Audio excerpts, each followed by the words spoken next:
encontramos en este ciclo de emisiones de capacitación para el curso de formación y entrenamiento en jardinería y paisajismo que promociona la Municipalidad de San Carlos Centro para esta escuela virtual de jardinería y paisajismo que estamos generando en el centro norte de la provincia de Santa Fe. Nuestro deseo es que ustedes se compenetren también de aquellas actividades que no son tan comunes en lo habitual de la jardinería y que requieren de algún tipo de recursos y de uso de recursos que no son los comunes. Se trata del cultivo de especies que son acuáticas. Para ello necesitamos, si no tenemos el soporte natural, de la generación de un espacio, de una laguna, de un espacio acuático que nos permita el cultivo de ellas. En este capítulo del curso vamos a conocer las técnicas de formación de esos espacios y vamos a hablar muy abundantemente de las especies que son las adaptadas a este tipo de sistemas acuáticos. Vamos a destacar fundamentalmente cuáles de ellas son nativas. Aquí a mi espalda ustedes van a ver un trabajo que se ha comenzado a realizar. Estamos viendo menos de la mitad de la excavación que va a dar lugar a esta enorme laguna que está ubicada en un desarrollo inmobiliario.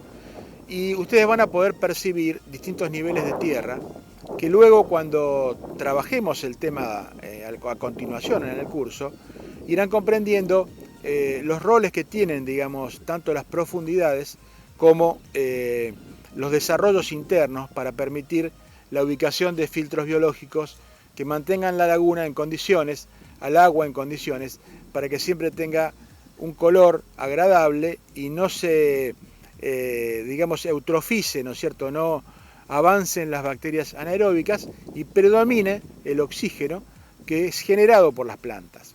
Así que las plantas acuáticas con sus características particulares, que ya veremos desde el punto de vista botánico, también aportan al líquido donde están sumergidas o flotando el oxígeno que es vital para la vida, tanto de ellas mismas como para el resto de las formas de vida que comparten su espacio. Vamos entonces a este capítulo del curso de formación y entrenamiento en jardinería y paisajismo.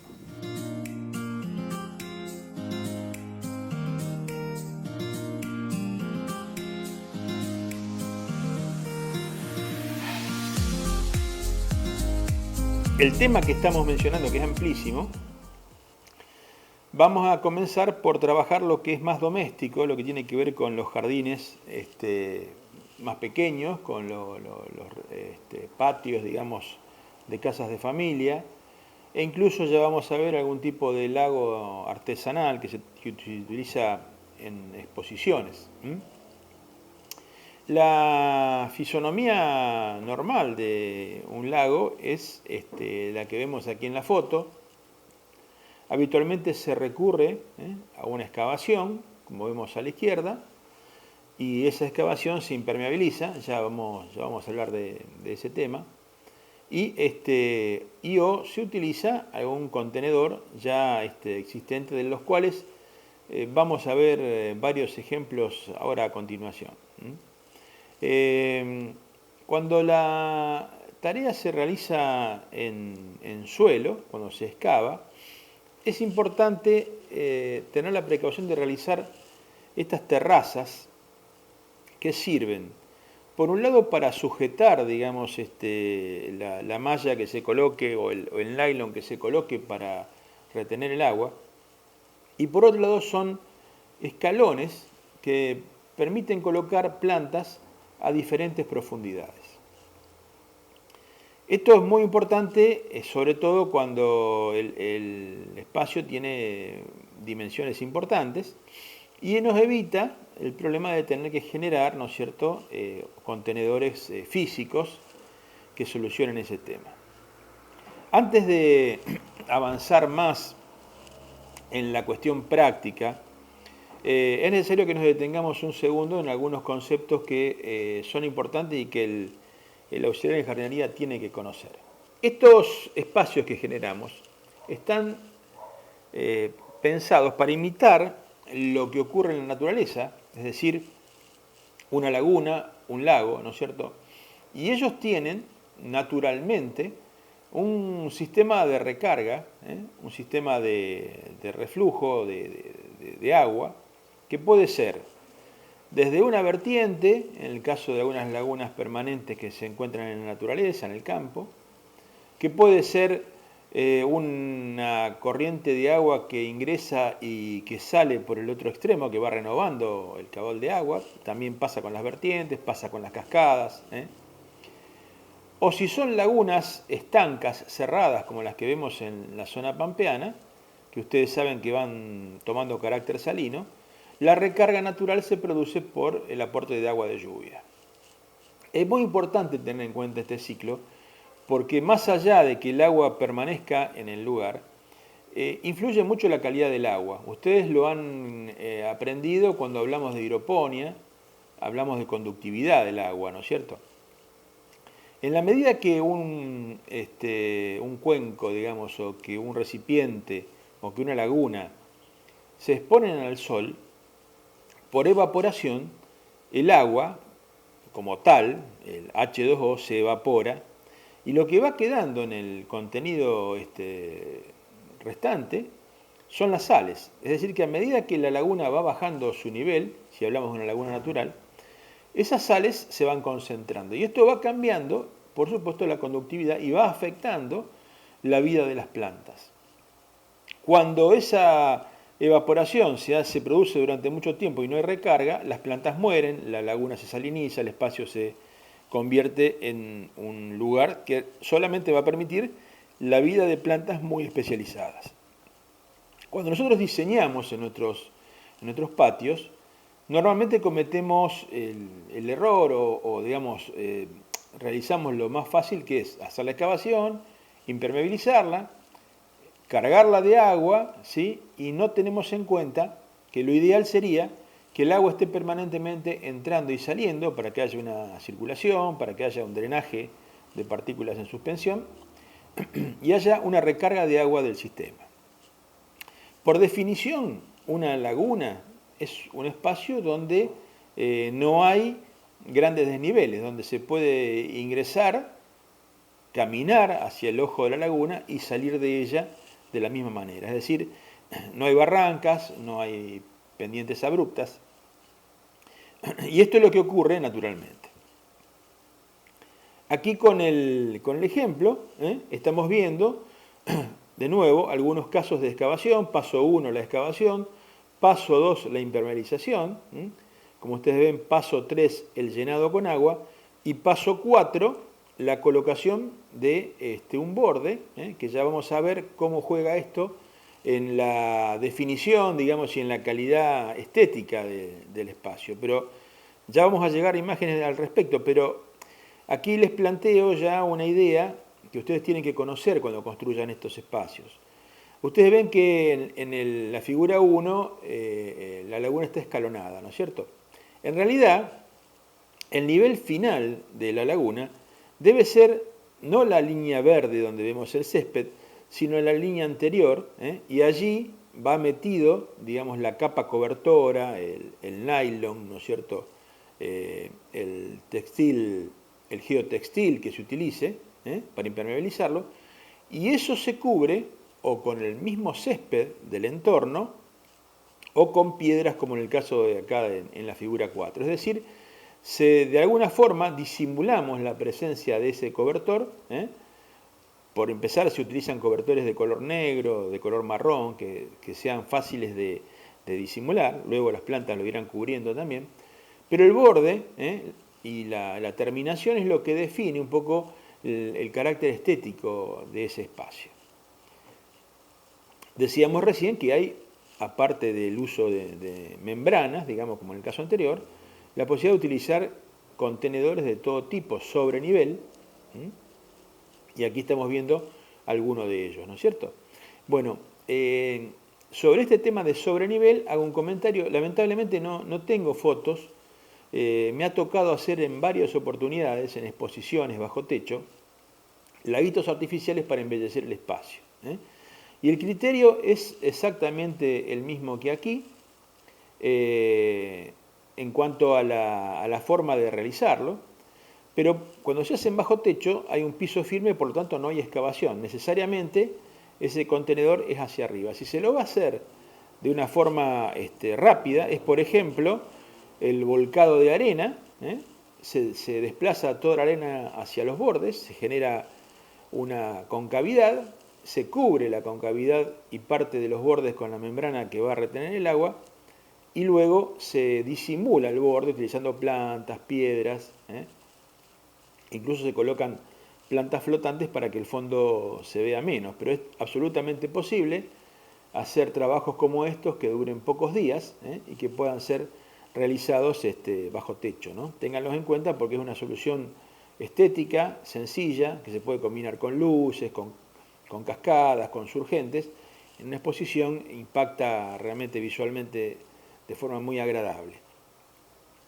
Lo que es interesante tener en cuenta es que las dimensiones del ojo de este tipo de lagunitas o laguitos, lo mismo que las excavadas, dependen mucho de las dimensiones de la membrana que se utilice para impermeabilizar. En grandes espacios, en grandes lagunas, como vamos a ver luego, se utiliza otro recurso o se utilizan geotextiles que se adhieren unos a otros, y se forman varias capas, no una sola, se adhieren unos a otros a través de temperatura o a través de pegamentos. Como habitualmente no tenemos este recurso en forma doméstica, lo que se trata es de conseguir un nylon del mayor ancho posible. El mayor ancho que se puede llegar a conseguir es alrededor de los 7,20 metros, 8 metros, y eso es lo que define el espacio, porque digamos no hay manera de unirlo, ¿no? Debe ser una única capa, ¿sí? Ahora, un detalle que es importante tener en cuenta, y sobre todo cuando no hay posibilidad de rellenado, porque en el exterior si uno tiene una perforación en alguna de las capas de nylon, lo digo porque a veces se utiliza para abaratar mercadería, digamos, utilizada, ya usada, como el plástico de silo, ¿no es cierto? De silo bolsa. A veces es imperceptible, pero tiene unas pequeñas fisuritas. Y esto, si uno está trabajando bajo techo en una exposición y está llenando con agua una laguna artificial criada y hay una fisura, es un problemón, porque hay que desagotarla corriendo, porque se encharca todo el espacio, se complica a los vecinos. Así que cuando se haga en un lugar cerrado, cuando se haga al aire libre, vale la misma recomendación, pero fundamentalmente cuando se haga en un lugar cerrado, utilizar no una, sino 2 o 3 capas que nos den seguridad de la retención del agua y que no tengamos este tipo de problemas. Aquí estamos viendo una imagen de una lagunita que está armada aquí en el Jardín Botánico, construida por el personal del Jardín Botánico, con algunos rezagos de revestimiento, como ustedes ven aquí. Se ve que hay un jarrón, y en este cuenco que se generó con las piedras hay una bombita que eleva agua y que luego genera una cascada. Y esto es muy importante para la oxigenación, ¿no es cierto?, del espacio, porque lo que vive aquí, las plantas y los peces, si tenemos de ellos, necesitan que el agua se oxigene. La mejor forma de oxigenarla es a través de una cascada, de una caída y de su recirculación. Esta laguna no tiene salida permanente de agua. Cuando se lo puede hacer es conveniente. En esta imagen además ustedes van a ver la presencia de plantas que están dentro del contenedor, digamos dentro del agua, plantas que están afuera. Esto ya nos va hablando de las diferentes adaptaciones, y luego cuando veamos plantas acuáticas y demás y asociadas, charlaremos del tema. No me quiero adelantar. Muestro alguna imagen más. Ahí tenemos una planta emergente, una planta que vive en el agua, pero que necesita estar arraigada en tierra. Lo que hay allí es una maceta que está disimulada, cubierta de piedras, cubierta del propio musgo del agua, y que contiene esa planta. En este caso es un loto, y en este momento está elevando ya sus hojas hacia el perfil del agua. Aquí una imagen más para que ustedes vean la cascada, ¿no es cierto?, y el lugar donde el agua es impulsada por una bomba debajo de un reflector. Todo esto embellece el espacio. Como ustedes ven, los trabajos de limpieza son necesarios, ahí adentro se van formando musgo que hay que retirar habitualmente. Y hay una técnica que vamos a tener que mandar luego a través de WhatsApp, como lo hemos hecho durante la temporada de receso, que es la técnica de filtros biológicos, que son las que nos permiten evitar toda la contaminación del agua, filtrarla, y eso va produciendo con el paulatino filtrado el clarificado, ¿no es cierto?, de la laguna del laguito, siempre y cuando no tenga comunicación con el exterior, digamos, en momentos de lluvia no le entre, digamos, agua de lluvia con algún contenido, ¿no es cierto?, de barro, pero si el lugar está perfectamente acondicionado, el filtro biológico es de una enorme ayuda, es algo muy sencillo, muy barato de hacer y que sirve no solamente en estos espacios, sino en espacios de mayor tamaño.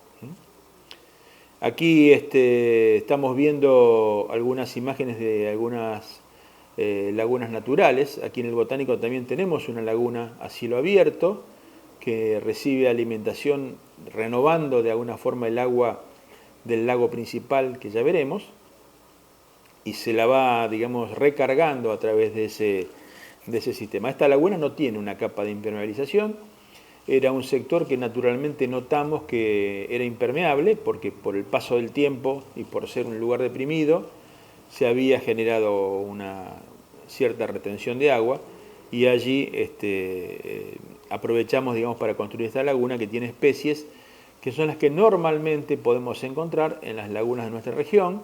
Esta es una vista más general. Allí se ve que está recargada recientemente de agua. Nosotros utilizamos un molino que bombea agua desde el lago y que por una cascada se oxigena y finalmente vierte en esta lagunita para renovarla, ¿no es cierto?, y mejorar su calidad. La comento porque son diferentes ideas. Aquí tienen una imagen, perdón, que les da una idea mejor todavía de la ubicación de la laguna en el perfil, en el botánico, y ven ahí plantas, árboles, aromitos, cinacinas que están asociados a este tipo de relieves, ¿sí?, y que también forman parte del entorno, hay que tenerlos en cuenta cuando uno diseñe en un espacio importante, ¿no? También saben ustedes que aquí en el Jardín Botánico tenemos un lago, lago de cemento, que de por sí es impermeable por ese motivo. Este lago se recarga tanto con una bomba sumergible como con una cisterna que guarda agua de lluvia. Vamos utilizando una y otra alternativamente, y para oxigenar el agua, este mismo molino, que tiene, digamos, una esclusa, se cierra la comunicación con la laguna y el vertido del molino por cascada oxigena el agua y el agua vuelve, ¿no es cierto?, a este lago o esta laguna artificial de cemento. Allí viven peces de hace muchísimo tiempo, hoy ya tienen tamaños importantes, son carpas koi, que están desde la época de inauguración del Jardín Botánico, son muy longevas. Estamos hablando del año 1998, 1999, así que estos peces han sobrevivido durante mucho tiempo, ha decrecido la población, pero siguen estando. Es decir, que las condiciones de vida, de oxigenación, les permiten la vida. Y aquí tenemos de nuevo la misma plantita que ustedes vieron en la laguna pequeña, que está ahora aflorando, ¿sí? Es un loto y está ubicada en una maceta. Ahora vamos a ver la razón por la cual está en esa maceta. Me adelanto un poco al decirles que el lago sería demasiado profundo para la vida de esta planta. Esta planta necesita una cierta profundidad, no más que ello, para poder llegar a superficie y fotosintetizar. Durante el invierno no la van a ver, la raíz es un tubérculo, como si fuese un tubérculo de remolacha, y está plantada, digamos, en este contenedor, en el fondo del lago, ¿no? Aquí tenemos otra vista, dos vistas en paralelo del espacio y de su manejo. Respecto de estos ambientes, lo que yo quiero decir es que es fundamental la circulación del agua. Este lago grande tiene salida de agua por un extremo, se recarga con agua de origen, como digo, subterráneo o de lluvia. Fundamental la oxigenación. Cuando no tenemos esta posibilidad, oxigenamos de cascada, oxigenamos a través del uso de los oxigenadores comunes que se utilizan en peceras, o a través de cañoncitos, digamos, de agua o digamos, chorros de agua que la levanten y que por su movimiento también oxigenan el espacio, ¿no es cierto? Las plantas acuáticas en general tienen una modificación fisiológica que se llama aerénquima, que es un tejido que secuestra oxígeno, que son como glóbulos, digamos, de oxígeno en su interior. Primero, las vuelven livianas y flotantes. Segundo, almacenan oxígeno para que la planta pueda abastecer sus funciones vitales en un medio difícil como es el agua. Y por eso, además, le dan una cierta resistencia, una cierta turgencia, que no depende de la humedad, porque en realidad ellos están permanentemente en contacto con la humedad. Ustedes saben que una planta, un pasto o una flor, en ciertos momentos del día decae y pierde turgencia, deja de transpirar, digamos, y se marchita temporariamente para luego, cuando llega la tarde, hidratarse y erguirse nuevamente para resistir el sol. Estas plantas no necesitan de ese mecanismo, puesto que tienen el 100% de agua, así que el arénquima cumple esas dos funciones, la hace, como digo, liviana, flotante, y además le proporciona oxígeno.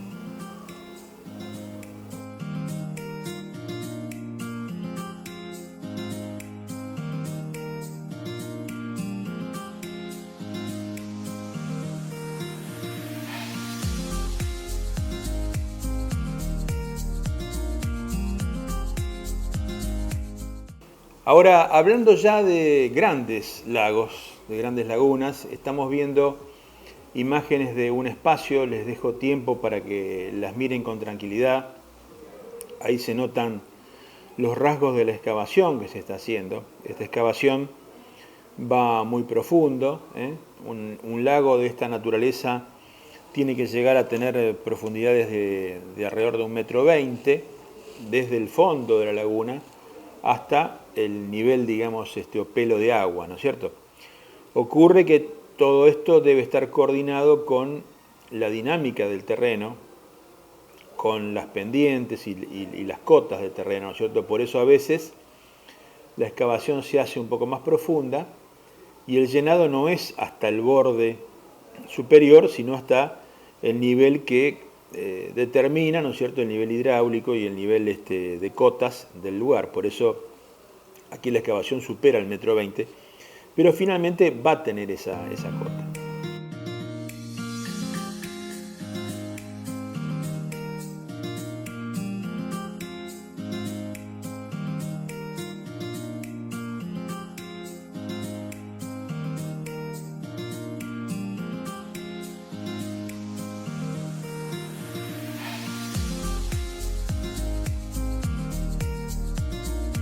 ¿Cómo se impermeabilizan estos espacios? Bueno, algo hemos dicho al principio del uso de textiles, de geotextiles, ¿no?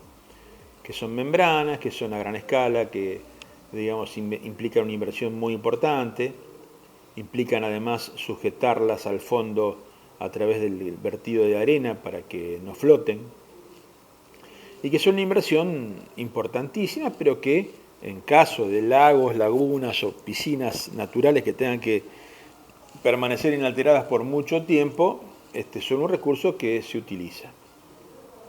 Ahora, hay una forma natural de impermeabilizar un espacio como este, que es el uso de lo que llamamos tierra roja, tierra colorada, que es una tierra naturalmente poco permeable. Esto pasa en todos los tanques australianos que vemos en el campo, que alguna vez se construyeron, muchos años atrás. Esos tanques no tenían fondo de cemento, ni paredes de cemento, sino que lo que tenían era un revestimiento de chapa a lo mejor, o una capa fina de ladrillo con cemento, y el fondo se impermeabilizaba utilizando tierra colorada y se la compactaba o con un tractor, o con el tránsito continuo, ¿no es cierto?, de animales, como caballos y demás. Incluso se solía ver en el campo cuando se construían estos estanques, un hombre a caballo que prácticamente pasaba la mañana transitando, apisonando, o utilizando un pisón manual o más tarde un pisón hidráulico, ¿no? Esa compactación, mojado, con otra capa de tierra colorada, compactación, mojado y demás, producía un nivel de impermeabilización aceptable. Hay alguna fuga leve, ¿no es cierto?, de agua hacia el fondo, pero en combinación con un molino permitía retener el agua el tiempo suficiente para que el estanque fuese funcional, y con el tiempo incluso se iba impermeabilizando cada vez más. Pero hay otro recurso, que es esta arcilla, que se llama bentonita. Es una arcilla que es la que conocemos como la arcilla típica de las cuchillas entrerrianas, la montmorinonita. Es una arcilla muy plástica, digamos, es como una mojada, digamos, se comporta como una plastilina, y cuando se seca es absolutamente dura y muy difícil de romper.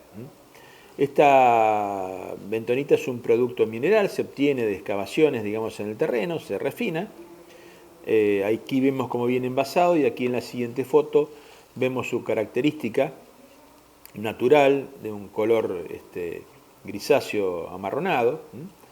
Esta arcilla se extiende en capas muy finas de centímetros y se va compactando en seco. Se le da un pequeño mojado y se vuelve a compactar, y tiene una permeabilidad mínima.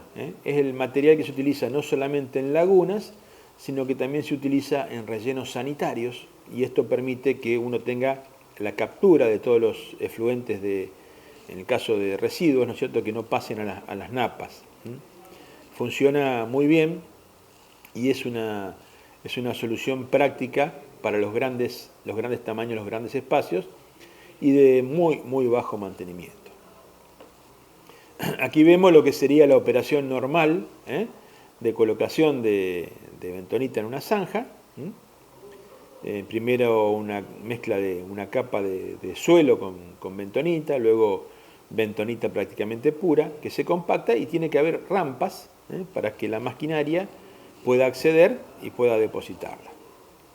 De esa manera se logra lo que vamos a ver ahora en las imágenes que siguen, que es un lago a gran escala, ya operativo, y con plantas ubicadas a sus costados y en su interior, que funcionan aportando las otras condiciones que la laguna debe tener. Debe ser estanca para retener el agua, debe tener una entrada y una salida. En este caso, el acceso, digamos, del agua a esta laguna es a través de, digamos, caños que traen agua de lluvia cuando se producen precipitaciones en las calles adyacentes, una bomba que la abastece en el caso de que no se produzcan estas precipitaciones, y una salida por gravedad a una altura determinada por un canal de guarda. Y este sistema, digamos, de manejo, como ustedes ven a los costados se advierte la ubicación de la tierra retirada en taludes que contienen un poco también el viento y que forman parte del paisaje. Esta construcción permite la existencia de un lago de características agradables, utilizable para recreación, en este caso solamente desde el punto de vista paisajístico para la observación, y en otros casos incluso son navegables y que permiten algún tipo de recreación. Este proyecto, del cual vemos ahora terminado, nos ha dejado la posibilidad de describir las plantas que se han utilizado en su entorno, que es lo que vamos a ver a continuación.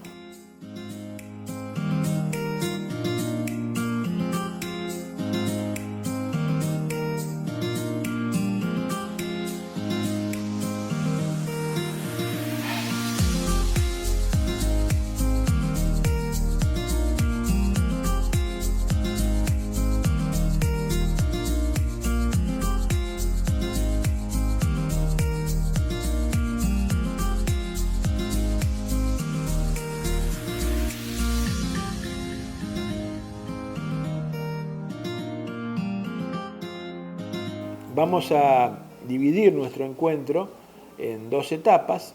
La primera va a ser esta, que termina con la demostración que hacemos ahora de cómo fueron plantadas esas especies en el entorno y cuáles son. Y la clase próxima vamos a adentrarnos un poquitito más en las características de estas plantas. Ahora, a partir de esta descripción de plantas para el lago, comenzamos a ver desde afuera hacia adentro, digamos, cómo está compuesta la flora de una laguna funcional. Hay diferentes tipos de plantas relacionadas con estos espacios. Están en primer lugar las que llamamos plantas marginales y palustres, que son las que están en los entornos de la laguna. Están a veces un poco sumergidas de acuerdo a cómo el pelo de agua se movilice, de acuerdo a la época, de acuerdo al aporte de lluvia, pero en general están en los bordes, ¿no es cierto? Ahí vemos que hay una limitación, que son los 60 centímetros. Más allá de los 60 centímetros de profundidad, estas plantas no logran sobrevivir. Y acá tenemos 5 ejemplos: junco común, totora, junco albino, junco medusa y talía, que a continuación vemos en algunas de las fotos. Si después ustedes van rebobinando y recordando con las imágenes del lago, las van a encontrar en la distribución a lo largo del lago. Aquí a la izquierda, número 1, el junco común, el Cyperus que tenemos.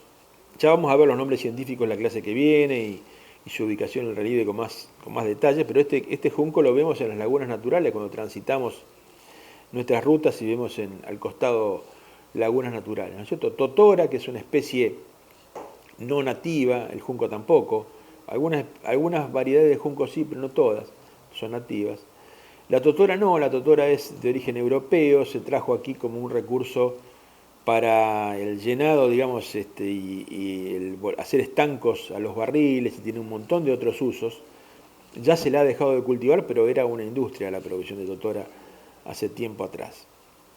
Algunas variantes de junco, albino, junco medusa, y otra planta de la región que sí podemos encontrar como planta nativa, que es la talía, una planta con una floración muy linda de color azul que encontramos aquí en la zona de nuestros ríos.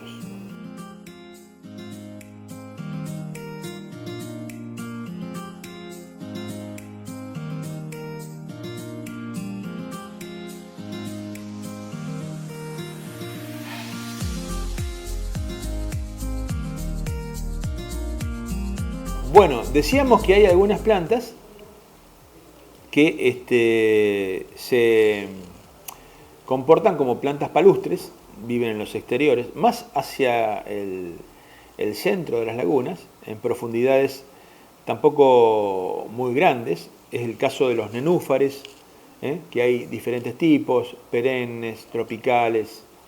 Son lotoideas, son la típica planta que genera la flor de loto. Ahora vemos en las imágenes cuáles son.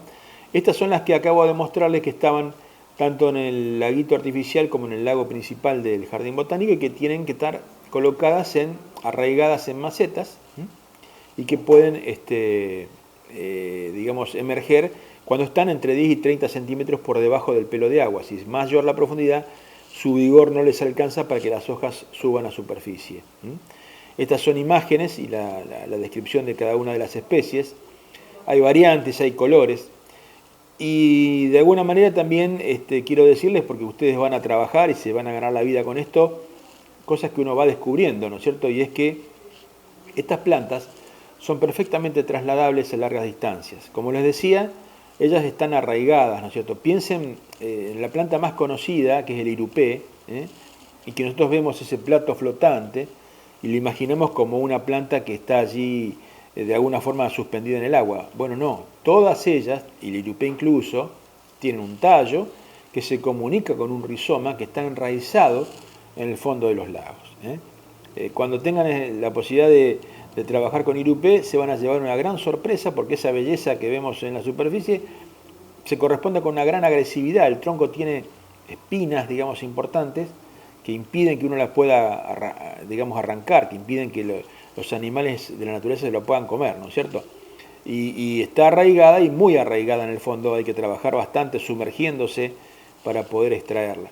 También es el caso de estas, vienen con un rizoma, y lo interesante es que si ustedes las tienen que trasladar desde un estanque donde la consiguen o la compran, o incluso las compran por internet, que es absolutamente viable hoy, al trasladarlas se las coloca en una bolsa negra, completamente negra, con agua, ¿no es cierto?, del estanque en el que están, una pequeña cantidad para que las mantenga húmedas, se cierra perfectamente la bolsa y pueden viajar si no les da el sol, si no se calienta esa bolsa, si están en un lugar oscuro, pueden viajar horas, por decir un tiempo extremo, hasta 24 horas en esa condición, hasta que luego son plantadas nuevamente en el agua. Así que es absolutamente factible conseguir y poder embellecer un espacio propio utilizando estas plantas. Más allá de estas, están las flotantes más conocidas, que son dos especies de camalote. El más común, el que está a la derecha, el que está generalmente embancado y cerca de las orillas, el que está a la izquierda. Estas son plantas que crecen en los ríos, muy sensibles, y lagos y lagunas, pero muy sensibles a la calidad de agua. Estas sí tienen que tener agua que circule, porque si no pierde, si el agua pierde calidad, la planta muere en poquitito tiempo, se empieza a ennegrecer, a escotar y podrir y se muere, ¿no? Pero estas son las típicas plantas flotantes. Estas sí, no necesariamente están arraigadas para vivir, pueden vivir en la corriente, pueden vivir circulando, hasta que finalmente se produce una bajante y se embancan en el borde de los ríos o en el borde de las lagunas. Hay otro tipo de plantas que son palustres y menos sensibles quizás que las anteriores a la profundidad, y que aquí repetimos alguna de ellas, como es la totora, por eso ustedes no la van a ver en la imagen, ¿sí? Pero les mostramos, por ejemplo, una que no hemos mostrado antes, que es el cucharón, que es una planta nativa también típica de nuestra zona, con esas características. Hay también un grupo de plantas muy importantes, y sobre todo importantes en los pequeños estanques, que son las plantas oxigenadoras. Algunas son flotantes, algunas viven a muy pequeña profundidad, y son las que les voy a mostrar a continuación, sumadas a otras que vamos a ver y vamos a mencionar la clase que viene, que son el repollito de agua, la lentejita de agua, que se utilizan sobre todo en pequeños espacios, ¿no es cierto? Hacen un tapiz, si ustedes no las van controlando, tanto el repollo como la lentejita van generando un tapiz. Pero estas sumergibles, la elodea es muy típica de las peceras, la balisneria también, y la amapola de agua en lugares, digamos, con muy buena calidad de agua y superficiales, aporta una belleza extra, ¿no es cierto? Esta amapolita que a veces vemos en cunetas en verano cerca de la ruta. Todas estas plantas, cuando uno tiene un lago funcionando, y las que siguen, que vamos a describir ahora también, muchas veces no están en el momento en que uno planea hacerlo, pero aparecen luego, y son trasladadas por las aves en sus patas cuando se alimentan, traen las semillas y enriquecen los laguitos que se van generando. Hay otras, la mayoría de ellas exóticas, que digamos, se utilizan para embellecer estos espacios. Aquí tenemos algunas: el papiro egipcio, el iris pseudacorus, el iris luisiana y el cefirantes, ¿sí? Quisiera que viesen las imágenes de ellos y enseguida las colocamos, ¿no? Aquí tenemos algunas como la cala, como la corus, la chira, la totora enana, la sagitaria, la rosa del río, ¿sí? Y los que mencionaba recién, los iris, los hemos visto, los vamos a ver, si no, aquí están en esta imagen las figuras 14, 15, 16 y 17. El papiro egipcio obviamente es una planta totalmente exótica, muy conocida, muy utilizada, con un poco de humedad ya sobrevive y cuando está en contacto permanente con la humedad prospera. El iris pseudacorus y el iris louisiana son totalmente foráneos. El iris pseudacorus es un ícono que vemos siempre pintados en las artesanías.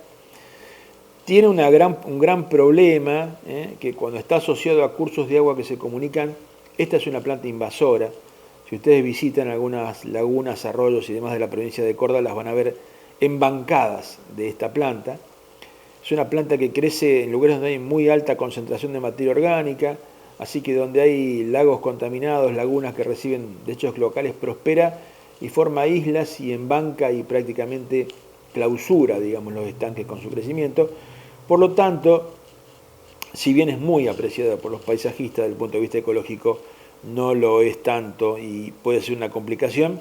Vuelvo a decir, si el curso de agua tiene comunicación, ¿no es cierto?, con otros, si es una laguna estanca, cerrada, interna, familiar, ese problema no existe, igual que el iris louisiana es de aguas, hay de este color azul, hay de un color rosado, de un color fucsia, son muy lindos, son de los pantanos de Luisiana de Estados Unidos, así que obviamente son exóticas, y también los cefirantes, que son otra exótica, que sirve para hacer bordes de canteros como si fuese, digamos, nuestro conocido, digamos, acá también exótico, alisum, ¿no es cierto?